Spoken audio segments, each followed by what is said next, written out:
Siliguri metropolitan পুলিশের special operation group এবং new Jalpaiguri থানার পুলিশ মঙ্গলবার রাতে এক বড় সাফল্য অর্জন করেছে।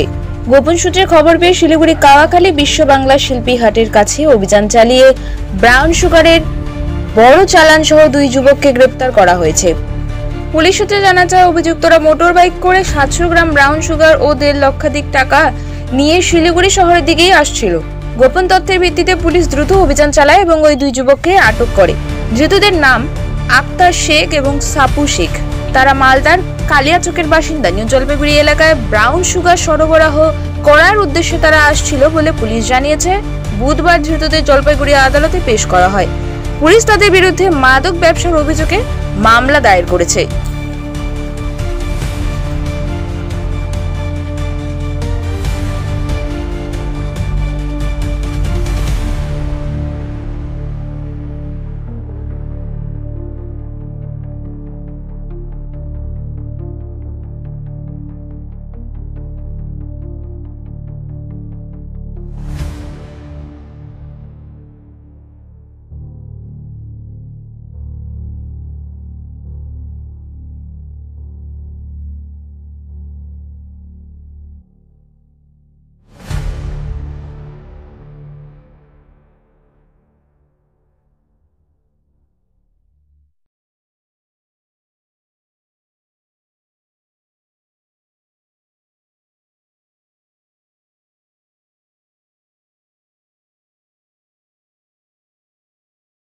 নতুন আপডেট পেতে সাবস্ক্রাইব করুন নিউজ আপ ডেইলি।